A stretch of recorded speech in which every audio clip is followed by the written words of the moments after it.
অসমত মিয়াবিলাক কংগ্ৰেছক ভোট দিবলৈ ৰেডি হৈ আছে। মৰাণ, মটক, চুতীয়া, চাহ জনজাতি এই সকলোৱে যে বিজেপিৰ বিৰুদ্ধে ভোট দিবলৈ ৰেডি হৈ আছে। অকল আঁচনিৰ দ্বাৰা চৰকাৰ নাথাকে। মাটিৰ পট্টা যদি দিছোঁ আমি কংগ্ৰেছে দিছোঁ গোপীনাথ বৰদলৈৰ দিনৰ পৰা। ২৬ত এইটো খাটাং মানুহ ৰখি আছে। এইটো খাটাং কংগ্ৰেছ চৰকাৰ হ'ব, মানুহ ৰেডি হৈ আছে। মানুহে কালিলৈ ইলেকশ্যন বিচাৰিছে। ইলেকশ্যনটোতো এতিয়া মানুহে কৈছে যে আমাক কালিলেই লাগে। গতিকে তেনেকুৱা এটা অৱস্থা হৈ আছে।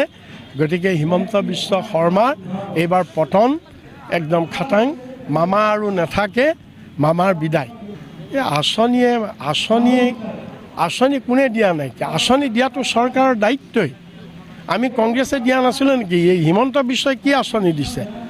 আমিতো ১৬৫খন আঁচনি দিছিলোঁ কংগ্ৰেছে। আমি ১৫ বছৰ বাচ্চা জন্ম হোৱাৰ দিনৰ পৰা মৰাৰ দিনালৈকে আমাৰ আঁচনি আছিলে।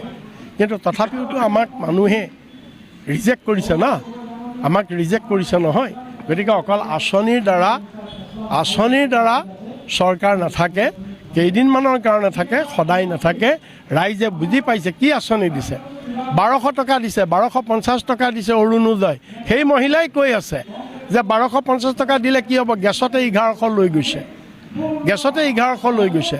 কি আঁচনি দিছে? ১০,০০০ টকা দিছে উদ্যমিতা আঁচনিত।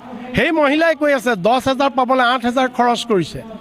১০,০০০ পাবলৈ ৮,০০০ খৰচ কৰিছে। আজি ১ বছৰ দিন দৌৰি ১,০০০ বাৰ কাগজ দি ফটোকপি কৰি ২০ বাৰ ফটোকপি কৰি দৌৰি আপোনাৰ ১০,০০০ পাইছে, ৮,০০০ অলৰেডি খৰচ হৈছে। মানুহে এইটো বুজি পাইছে। মাটিৰ পট্টা তুমি দি দেখুওৱা। মাটিৰ পট্টা কাক দিছা? ১ টকা দৰত তোমালোকে আদানীক দিছা মাটিৰ পট্টা। তোমালোকে আম্বানীক দিছা, আদানীক দিছা। তোমালোকে ৰামদেৱক দিছা মাটিৰ পট্টা। তোমালোকে দুখীয়া মানুহক মাটিৰ পট্টা দিয়া নাইকিয়া। এইবিলাক হৈছে এটা প্ৰপগেণ্ডা। এইবিলাক কোৱা কথা। ক'ত মাটিৰ পট্টা দিছে দেখুৱাই দিয়ক। মাটিৰ পট্টা যদি দিছোঁ আমি কংগ্ৰেছে দিছোঁ গোপীনাথ বৰদলৈৰ দিনৰ পৰা। আৰু government is a continuity process. একেদিনত নহয়, একেদিনাই চব দি কৰিব নোৱাৰি নহয়। আমি বিভিন্ন সময়ত আমাৰ কংগ্ৰেছ চৰকাৰে দি আহি আছে। আজি বিজেপিয়ে ক'ত দিছে মাটিৰ পট্টা দিয়া? দেখুৱাই দিয়া তোমালোকে কাক দিছা, দেখুৱাই দিয়া। বসুন্ধৰা কৰি চব মানুহৰ মাটিবিলাকৰ ৰেকৰ্ড ল'লা। বসুন্ধৰা কৰি মানুহবিলাকৰ মাটিৰ ৰেকৰ্ড লৈ মানুহ তোমালোকে ইভেক্টহে কৰিছা। ক'ত মাটিৰ পট্টা দিছা? চাৰিওফালে আদানীক দিছা, আম্বানীক দিছা, মামিক দিছা। আৰু কাক দিছা মাটি? হিমন্ত বিশ্বই এটা ষ্টেটমেণ্ট দিছে কি বুলি? অসমত